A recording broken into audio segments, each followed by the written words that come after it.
Whoa. Oh, keep on moving. Keep moving. That's probably not helping. Keep on moving. Come on. Come on, Spotty. Come on, Astro. Let's go to the barn.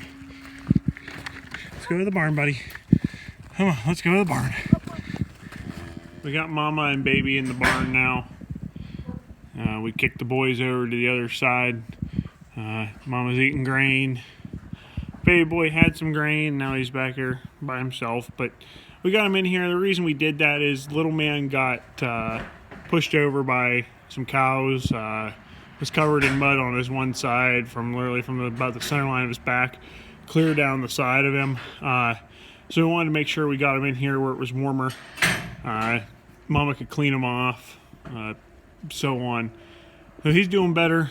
Still has a little bit of a limp on his back leg, on his one back leg there, but overall doing well. So we walked him across there on the halters, as you've seen. It's not something we normally do, but we gave it a try with these guys. He did okay. Mama, on the other hand, she did okay. Not bad for the second time ever being on a halter. But that's why we brought him over here early. It was about a week and a half, 2 weeks earlier than what we wanted to. We're hoping to be able to push into the second week of November on the other side of the road just to try to help save some hay. We will have to feed a little bit of hay just to supplement the other ones through as well. As we're getting down to starting to feed hay, remember how I showed you this is dry hay here? And of course we have some dry square bales here as well, just about a dozen of them or so. That's the dry bale though. You can kind of see the difference. You can see how it just looks kind of dry. It kind of, you hear that crackle. So as we're starting to clean the barn out to get ready to move cows in, here's a wet bale. See how that's just a little flimsy? You can't hear it crack. That's the difference in between a wet and a dry bale. You can also see that color change, how it has that little bit different brown or tint to it versus the other. They're wrapped the same net wrap and everything, good and hard. The other thing too is you usually see a little bit of moisture running out of the bale. That's just from all the juices of it making a silage bale. Got a little whisker bit of mold there and a little whisker bit there, but that's the only places I see any mold really starting. This side, just a little bit of surface mold, nothing major. This stuff smells so good and sweet. So I'm real happy. This was our very first cutting of the year, so it actually turned out really well. I'm real happy with the quality. Like I said, it smells wonderful. It just has a nice sweet sugary aroma to it, and of course cows are going to love it as well. Every year when we have young calves, usually our fall calves, this is what we get. They come through the slant bars up front, eating right in front of Mom. That's probably the only problem we really have with them slant bars. Everybody else, does pretty well. Them young calves, they get up in there. Mama's not happy with them boys coming in to eat. Trying to hoard all that for herself. But that's what happens. They come in through them slant bars and there's nothing you can do. I mean, you can chase them out, but they'll be back in within a half an hour anyway. So for those that don't know, these here are what we call slant bars. Pretty self-explanatory. The cows put their head through them. The bar slants. That's why they're called slant bars. And there's multiple sections of them here put together. This one here broke. There used to be a little one there. So we were getting a lot of either bigger cows were coming in, so we just threw a gate over it. It needs to be re-welded. This side is what we call headlocks. As you can see, whenever they put their head down, the top will come over and shut them in, and you can then lock them in if you need to. And that's what we do whenever the vet comes. As you've seen in previous videos, whenever we were doing our breeding, that's what we did. Those yellow things there, we pull them forward, that locks them in. When they come across, it locks their head in. Then there's the little bars right there. That is so you can adjust it for the proper head.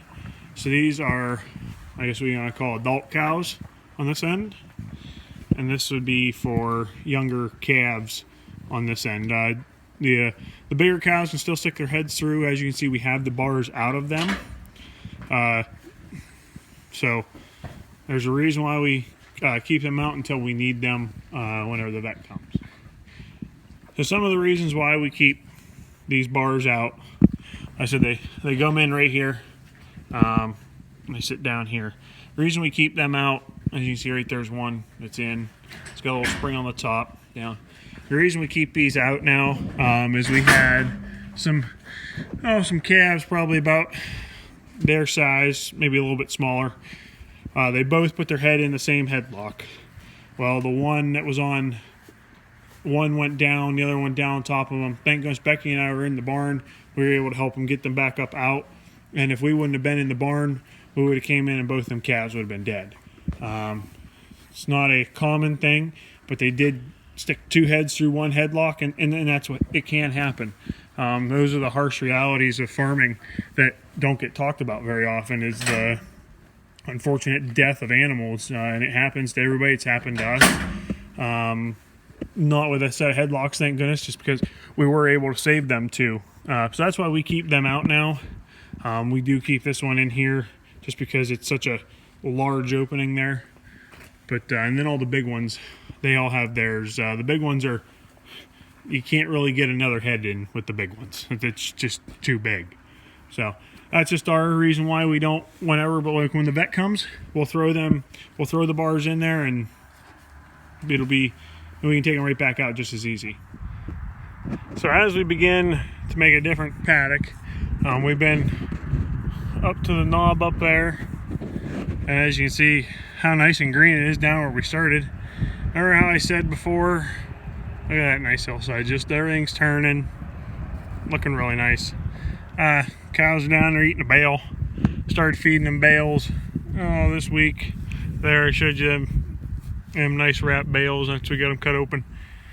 So yeah, this is going to be the next paddock over here. A little bit of a diversion ditch right here to go through, not much of anything, but a little bit. Weed whacked it down, made it about 15-16 foot wide. And we can get the cows through pretty easy. They're not bunched together. We'll just take it right straight up the hill there where it's mowed, down around the edge of the trees and down around the bottom of the diversion here. And then we'll start our way. There's two more. And then hopefully here in probably the next week-ish, week and a half or whatever, we'll be moving all the cows over. We got our first load of bedding of the year. I did not film any of it. I wasn't thinking when I was getting loaded and so on, but we got our first load of bedding. We'll be going for more. So that's what we're doing. We thought about maybe once we graze this one off here, letting them graze up there, kind of just making this go over and go up, and graze some of that hillside off as well. To be determined, I guess I should say. I guess once we get this one starting to get grazed here, we'll see how it goes. Even after all this rain we've got the last week or so, the ground, it's wet. As you can see, it's pretty sticky. Unfortunately, it's kind of slowing things down for a lot of people, slowing harvest down for a lot of these other farmers, these grain farmers and stuff. It's really slowing their stuff down, slowing beans, taking beans off. You know, we're pushing into November here, and you know, still a lot of beans out there in the field to be had yet. Corn, I mean, some people have started shelling some corn, mainly high moisture. Nothing really too dry yet around here. But as you can see, this ground, if you're driving something heavy over it, even with this being on a hillside, you know, pretty wet, sticky. I know down with the cows, it's nasty. Some of the areas, some of it's not bad. Some of them areas, they're bad.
Alright, everything's loaded up, strapped down. Doesn't always look the best, but it'll get the job done, get us home.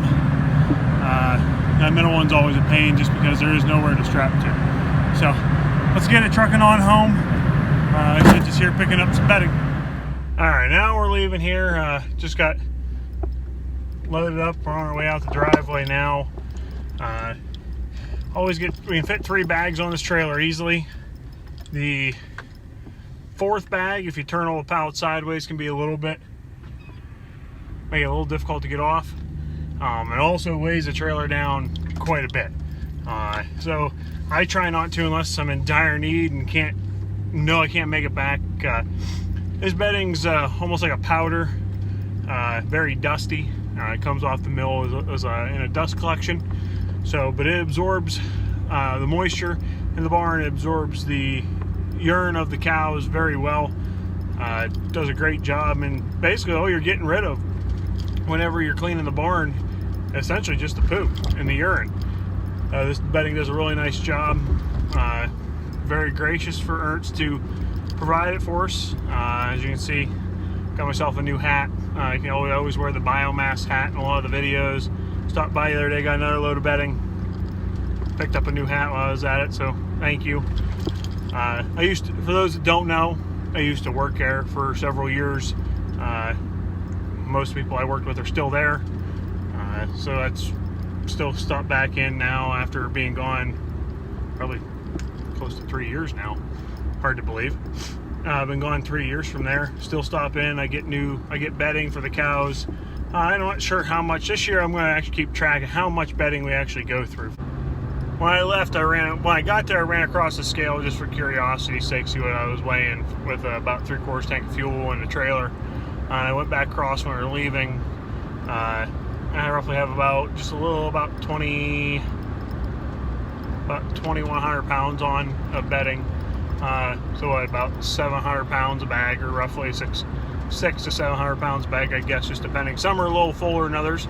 Some aren't as full. But hey, can't complain with the stuff. It's great stuff. Like I said, works wonderful for us. If you're ever in need of any kind of bedding for like horses and stuff, they have some nice pelletized horse bedding. It works really good from what I've been told. I've never used that type of stuff, so I've been told it works good, keeps the smell away as well.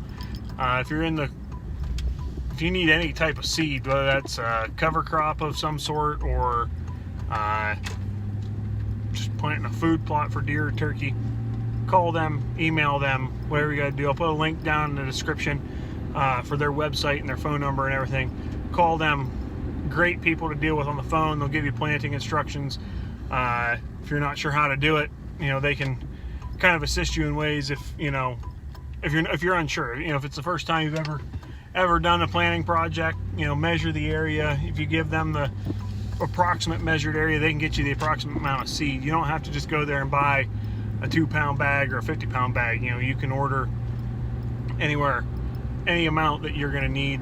So make sure you hit them up if you need any seed. Like I said, anything from your lawn to wetland seed to food plots, native seeds, warm season grasses for your folks that like pheasant hunting and stuff like that. Hit them up. Great people. They'll help you through it. Like I said, planting instructions, so on and so forth. Go over and visit their website. Pretty cool operation. This is where we put all the bedding this time. We put it up in the upstairs of the big barn. Barn number 1, as we call it. It's dry. Put 2 here. We also park our hay rake will go in here. The trailer that we hauled it on will go in here. So everything kind of serves as a purpose. That's why we kind of shoved them off on the sides. So that way we can still get all of our stuff in and out of here. The trailer, of course, gets pulled out more often, so it's always at the front. So the rake will go in the back of the trailer, and then we can get in and out and get this stuff. So that's all we got for you today, guys. Thanks for watching. Hopefully you enjoyed this video. Give her a thumbs up. Give it subscribe to the channel. Thanks for watching. See you next time.